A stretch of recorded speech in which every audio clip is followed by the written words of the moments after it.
প্রশ্ন, টিউব মেহেনি হাতে দেয়া জায়েজ আছে কি নেই?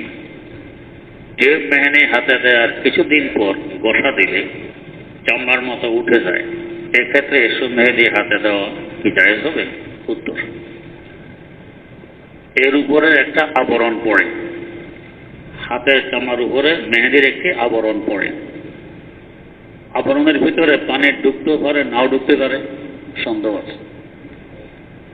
কোনো কোনো ক্ষেত্রে আবরণ এত শক্ত হয় ভিতরে পানি ঢুকবে না। যদি পানি না ঢোকে আমার উযু গোসল কিছু হবে না। এই জন্য টিউব মেহেদি ব্যবহার না করা চাই। প্রশ্ন, কুকুর প্রাণীকুলের মধ্যে নিকৃষ্ট, আসহাবে কাহাফের 6 যুবকের সাথে কুকুর বেহেশতে যাবে, হুজুরের জবান থেকে জানতে চায়। উত্তর, প্রসিদ্ধ আছে, নেকের সংসর্গে থাকলে অন্য হাইওয়ান জানোয়ারও নেককার হয়। এমন কি আমল আছে যে ওই আমল করলে সারাদিন ফেরেশতা বান্দার জন্য দোয়া লিখতে থাকেন? উত্তর, একটি তো হল সূরা হাশরের শেষ 3 আয়াত, মাগরিবের পরে একবার, ফজরের পরে আরেকবার। প্রশ্ন, সাদা দাড়িওয়ালা মৃত্যু ব্যক্তিকে কবরে শাস্তি দিতে ফেরেশতা সংকোচ বোধ করে, হুজুর জবান থেকে শুনতে চাই। উত্তর, সাদা দাড়ি হল ওয়াকার, ইজ্জত। হযরত খলিলে খোদা ইব্রাহিম আলাইহিস সালাম যখন দাড়ি সাদা হয়, আল্লাহ পাকে জিজ্ঞেস করলেন, আল্লাহ এটা কি? আল্লাহ পাক বলেন, এটা ওয়াকার, মানে ইজ্জত, সম্মান। দেখবে সাদা দাড়িওয়ালাকে মানুষ যে পরিমাণ সম্মান করে, তার দাড়ি নেই এই পরিমাণ সম্মান করে না। তো হতে পারে ফেরেশতারাও সম্মান করবেন। প্রশ্ন, যে ব্যক্তি আযানের সাথে সাথে আযানের জবাব দিল এবং আযানের দোয়া পড়ল, তার জন্য সুপারিশ করা ওয়াজিব। এই হাদিস হুজুরের জবান হতে শুনতে চাই। উত্তর, এটা আমার জানা নেই। প্রশ্ন, হুজুরের সুস্বাস্থ্য কামনা করছি। আমার শাশুড়ি একটি পা ভাঁজ করতে পারেন না। ডাক্তার বলেছেন পায়ের হাড় ক্ষয় হয়ে গিয়েছে, যার কারণে পা ভাঁজ করে বসতে নিষেধ করেছে। সেজন্য তিনি উঁচু জিনিসে বসেন, তখন সে কি চেয়ারে বসে নামাজ আদায় করতে পারবেন? আর যদি চেয়ারে বসে নামাজ আদায় করতে না পারেন, তাহলে নামাজ কিভাবে আদায় করা সঠিক হবে? উত্তর, নিয়ম হলে তিনি মাটিতে বসবেন, পা চাপড়ার দিকে সোজা করে, হাঁটু ভাঁজ করা লাগবে না। রুকু সেজদা ইশারায় করবে, রুকুতে একটু কম ঝুঁকবে, সেজদা একটু বেশি ঝুঁকবে। যদি মাটিতে বসা সম্ভব না হয়, তখন চেয়ারে বসতে পারবে। আল্লাহর কাছে দোয়া করতে থাকবে, আল্লাহ চাইলে তো আবার সুস্থ করতে পারে। আমার আম্মা জান রাহেমাহুল্লাহ সে হাঁটুতে ব্যথা, বাস করতে পারেন না, হাঁটতেও ব্যথা, অনেক চিকিৎসা ভালো হয় না। আমার মেজু ভাই তো ডাক্তার, প্রফেসর, তখন ছিলেন ঢাকা মেডিকেল। বলেন, মা এই বাড়তি হাড় কেটে ফেলতে হবে, অপারেশন লাগবে, আপনাকে ঢাকা নিয়ে অপারেশন করে ঠিক হয়ে যাবে। মা বললেন, কি? ডাক্তার আমার হাঁটু দেখবে, মারা যাব, তারপরও এটাতে করতে দেব না। কষ্ট হইলে হবে, মারা গেলে যাব, ডাক্তার হাঁটু দেখবে, এটা হবে না। আলহামদুলিল্লাহ, কিছুদিন পর মা হাঁটুর ব্যথা কোথায় কিছু ছিল না। এই বাড়তি হাড় কোথায় গেল? এটা কাটা লাগবে, সেটা ভালো হবে না, কাটা ছাড়া তো আল্লাহ ভালো করে দিয়েছেন। আল্লাহর কুদরত আছে, হইতে পারে। প্রশ্ন, যোহর এবং আসরের নামাজ যখন ইমামের পিছনে আদায় করব, ইমাম তো সূরা কেরাত মনে মনে পড়েন, আমরাও কি মনে মনে সূরা কেরাত পড়ব? উত্তর, যে না পড়বে না, চুপচাপ দাঁড়িয়ে থাকবেন। প্রশ্ন, আল্লাহকে সিজদা করা নাকি আল্লাহর জন্য সিজদা করা, এই দুই কথার মধ্যে পার্থক্য কি? কোনো পার্থক্য নেই, একই জিনিস।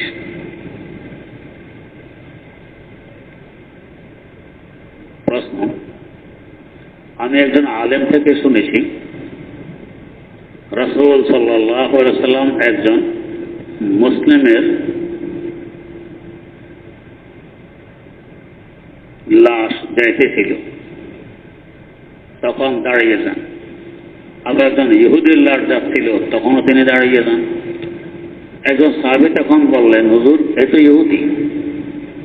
তখন তিনি বললেন যে তিনি কি আদম নন? যে না, কথাটি এভাবে নয়। মুসলমানের লাশের সম্রাটে দাঁড়িয়ে গেছেন, ঠিক কথা। আর ইহুদি লাশের সামনে দাঁড়াইলেন কেন?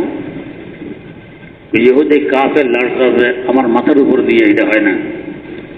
মুসলমানের ইজ্জত কাফের থেকে কোটি কোটি গুণ বেশি। তাদের মাথার উপর দিয়ে কাফের লাশ যাবে, এটা হয় না, তাই দাঁড়ায় গেছেন। প্রশ্ন,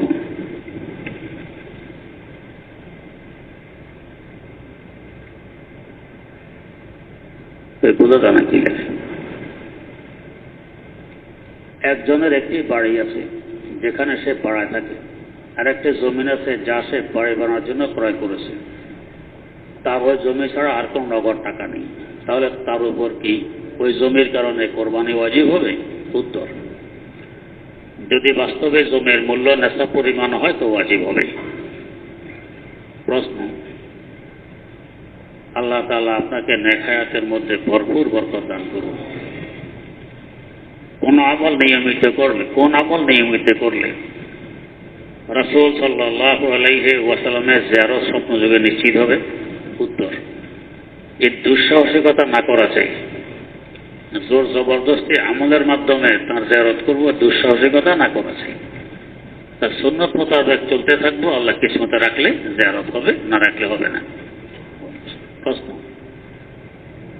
বড় মসজিদ পাশে রেখে ছোট মাদ্রাসায় ইচ্ছাকৃত জামাত বিলম্বে পড়া জায়েজ হবে কিনা? এটা কি কারণে ওখানে ইচ্ছাকৃত নামাজ পড়া জানতে হবে, তারপরে বোঝা যাবে। প্রশ্ন, কোন হাফেজ উপস্থিত থাকাকালীন কোন জেনারেল লাইনের কাউকে ইমামতি করতে দেওয়া জায়েজ হবে কিনা? উত্তর, ইমামতের জন্য সবচেয়ে বেশি হকদার যে সবচেয়ে বড় আলেম সে। হ্যাঁ, যদি অন্য লাইনে তার সূরা কেরাত বিশুদ্ধ হয়, নামাজের মাসালা মাসাল জানে, তো নামাজ তো হয়ে যাবে, কিন্তু অনুত্তম কাজ হবে। প্রশ্ন, কওমি মাদ্রাসা মানুষ গড়ার সবচেয়ে সেরা শিক্ষা প্রতিষ্ঠান। কওমি মাদ্রাসা এতটুকু জেনারেল শিক্ষা অন্তর্ভুক্ত করা যায় না যে একজন শিক্ষার্থী ভালো আলেমও হবে, আবার ভালো একজন ডাক্তারও হবে। আমাদের দেশে যে ভালো ডাক্তারের খুব অভাব, ভারত, পাকিস্তান ও আফগানিস্তানও কি কওমি শিক্ষার ব্যবস্থা আমাদের দেশের মতো? উত্তর, হুবহু আমাদের দেশের মতো, কোনো দেশ কম নেই। সবাই একসাথে সবকিছু জানতে চাইলে একটাও জানা হয় না। তো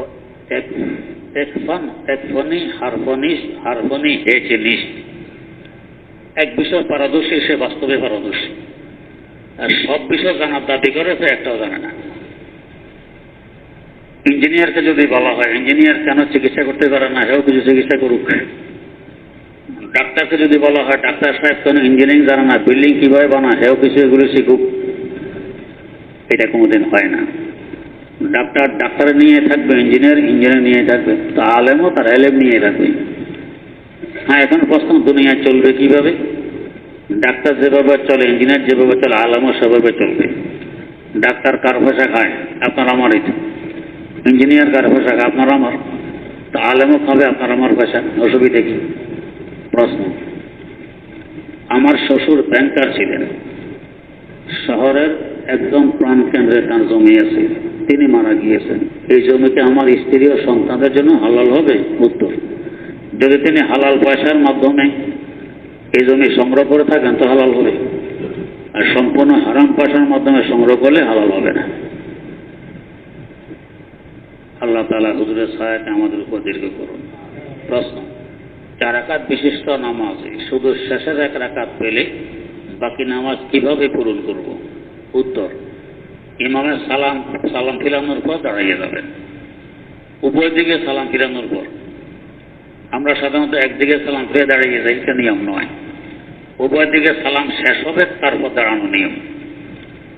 এরপরে সানা পড়ব, আউযুবিল্লাহ, বিসমিল্লাহ, সূরা ফাতিহার সাথে আরেকটি সূরা, রুকু সিজদা শেষ করে তাশাহুদ পড়ব বসে।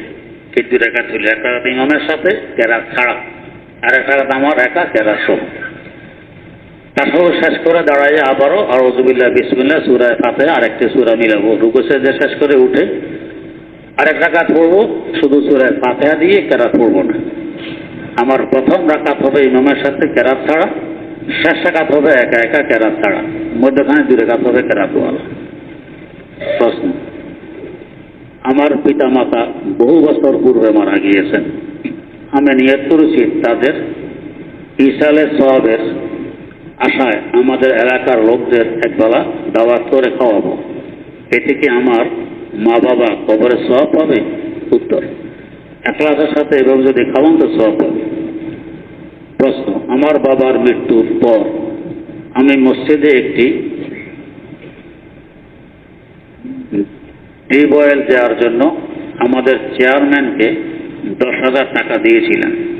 5-7 বছর পার হওয়ার পরেও ও ডিপ টিউবওয়েল দেয়নি, টাকাটা ফিরিয়ে দিয়েছে, কিন্তু মসজিদে পানির ব্যবস্থা হয়ে গেছে। এখন আমি টাকা কি করব? উত্তর, নিজে ব্যবহার করতে পারবেন, অন্য কোনো মসজিদের উপকারার্থ দিয়ে দিতে পারবেন, এই মসজিদে দিয়ে দিতে পারবেন, অন্য কাজে লাগাবে। প্রশ্ন, যেসব নামাজের পর সুন্নত নামাজ আছে সেসব নামাজের ক্ষেত্রে মাসনুন আমল আয়াতুল কুরসি, তাসবিহে ফাতিহা এবং অন্যান্য দোয়াগুলো সুন্নত নামাজ শেষ করে তারপর আদায় করতে হবে, নাকি ফরজ নামাজের পর সুন্নতের আগে আদায় করে নিতে হবে? উত্তর, পরে আদায় করার নিয়ম, তবে যদি কেউ আগে আদায় করতে চায় না, জায়েজ নয়। হুজ্জাতুল্লাহিল বালিগার মধ্যে মাসলাটি বিস্তারিত আলোচনা আছে। প্রশ্ন, আমার আম্মার পক্ষ থেকে তামাত্তু হজের নিয়ত করেছি, এক্ষেত্রে উমরা ও হজের নিয়ত কিভাবে করব? এদেশ থেকে যাওয়ার সময় শুধু উমরা নিয়ত করে যাবেন, সেখানে গিয়ে প্রথমে তাওয়াফ করবেন, এরপর সাড়ি করবেন, তারপর মাথা মুন্ডিয়ে নেবেন, উমরা হয়ে গেছে। হজের সময় হজের নিয়ত করে হজ শেষ করবেন, এটা হজ্জে তামাত্তু। আর হজ শেষে শয়তানকে কঙ্কর মারার পর একটি কোরবানিও করবে, এটাকে বলে দমে তামাত্তু, আমরা বলি কোরবানি, এটাও দেওয়া ওয়াজিব হবে। প্রশ্ন, মিনা ও আরাফাতে গোসল করা যাবে কিনা? উত্তর, জি যাবে। প্রশ্ন, বাথরুমে প্রবেশ করার পূর্বে উপরের অংশের কাপড় খুলে যাওয়া যাবে কিনা? উত্তর, যাবে। নিচের অংশের কাপড় খুললেও এহরাম ভাঙবে না, এহরাম থাকবে। প্রশ্ন, একজন খতিব সাহেব বরিশাল থেকে ঢাকা মিরপুর প্রতি সপ্তাহে জুমার নামাজ পড়াতে আসেন, মাঝে মধ্যে আসরের নামাজ সহ অন্য ওয়াক্তিয়া নামাজও পড়ান। উক্ত খতিব সাহেবের জন্য মসজিদ কমিটির পক্ষ থেকে ওযুখানার উপরে নির্দিষ্ট কামরার ব্যবস্থা রয়েছে এবং মাদ্রাসার বোর্ডিং থেকে খানার ব্যবস্থা রয়েছে। তিনি প্রতি রমজানের মাসে 15 দিনের মতো সময় তার নির্দিষ্ট কামরা অবস্থান করেন এবং সময় মতো নামাজ পড়ান। তিনি একজন বক্তা, সারা দেশে তিনি ওয়াজ করেন। এই অবস্থায় উক্ত খতিব সাহেব উক্ত মসজিদে 4 রাকাত বিশিষ্ট ফরজ নামাজ 4 রাকাত পড়ানো জায়েজ হবে কিনা? উত্তর, জি জায়েজ হবে। যেহেতু তিনি আবার চলে যাওয়ার পরও ফিরে আসবেন, আবারও জুমা পড়াবেন, থাকার ব্যবস্থা এখানে ওনার আছে, তাই তিনি এখানে মুকিম হয়ে গেছেন, মুসাফির থাকবেন না। প্রশ্ন, লটারি চিপস যার কেনাকাটার মধ্যে কিছু চিপস এবং খেলনা থাকে, আবার কেনাকাটার ভিতরে চিপস এবং 2 টাকা, 5 টাকা, 10 টাকা থাকে, এই ধরনের চিপস ক্রয় বিক্রয় বৈধ কিনা? উত্তর, যদি চিপসের উদ্দেশ্যে ক্রয় করে থাকেন তো বৈধ। আবার যারা এই ধরনের পুরস্কার দেয়, পুরস্কারের কারণে যদি মান খারাপ করে ফেলে, মানসম্মত চিপস না বানায়, ওদের জন্য অবৈধ হবে, না জায়েজ হবে। মান ঠিক রেখে অতিরিক্ত তৃপ্তির আশায় পুরস্কার দেয়, আর আপনার চিপস এর জন্যই খরিদ করেছেন, পুরস্কার আশায় নয়, তাহলে বৈধ হবে। প্রশ্ন, আমাদের একটি মসজিদের গেটের পার দিয়ে দেওয়া ফুটপাতের মধ্যে দোকান ভাড়া দিয়ে মসজিদ কমিটি অর্থ উপার্জন করছে। ফুটপাত ভাড়া দিয়ে অর্থ উপার্জন করা হালাল না হারাম? উত্তর, ফুটপাতের মালিক যদি মসজিদ হয় তো মসজিদের জন্য ব্যবহার হালাল হবে, মসজিদে না হলে ব্যবহার হালাল হবে না। প্রশ্ন, মসজিদের নিজস্ব জায়গার মধ্যে বাথরুম, টয়লেট ভাড়া দিয়ে অর্থ উপার্জন হারাম কিনা হালাল? উত্তর, পয়সা যদি মসজিদে ব্যয় করা হয় তাহলে হালাল। প্রশ্ন, আমি মান্যত করেছিলাম একটি ঘটনাকে কেন্দ্র করে যে যদি এই ঘটনা পরিমাণ এমন হয় তাহলে সামনে যে মসজিদ পাবো এতে কিছু টাকা দান করব। এখন প্রশ্ন হলো, সামনে কোনো মসজিদ পাওয়া যায়নি, দান করতে হবে কিনা? উত্তর, মসজিদ পাওয়া গেল, এ দান করা আপনার জন্য ওয়াজিব হয়নি, করলে ভালো, এটা মান্যত হয়নি। মসজিদের নামে মান্যত হয় না। প্রশ্ন, আল্লাহ তাআলার কাছে হুজুরের নেখায়াত মনে করছি, কোনো মানুষকে যদি সঠিক পথে ফিরিয়ে আনার জন্য কি তাকে তাবিজ কবজ বা জাদুটোনা করা যায়? উত্তর, জি না, জায়েজ নেই। প্রশ্ন, প্রতি বছর বাংলাদেশের কিছু এলাকার সৌদির সাথে মিল রেখে ঈদ পালন করে, কিন্তু এবার দেখছেন চাঁদপুরে কয়েকটি এলাকায় সৌদিরও একদিন আগে ঈদ পালন করেছে। এই দুই পক্ষের ঈদের নামাজ কি হয়েছে?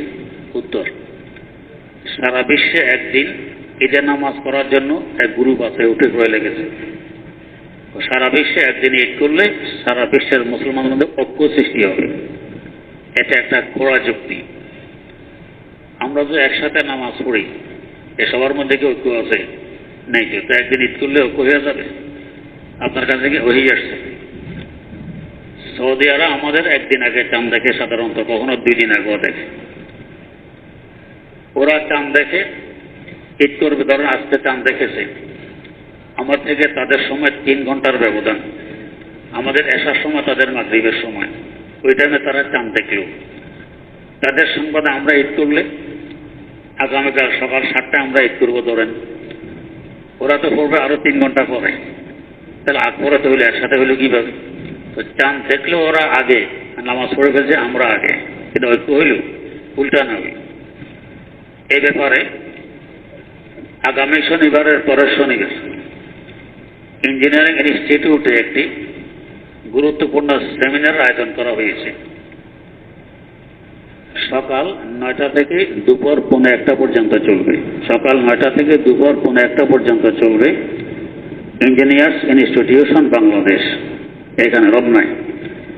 সেখানে বাইতুল মোকাররমের বর্তমান খতিব সাহেব সহ ঢাকা, চিটাগাঙ্গের এবং বাইরেরও বহু আলেম ওলামারাও থাকবেন। আপনারা সবাই আমন্ত্রিত।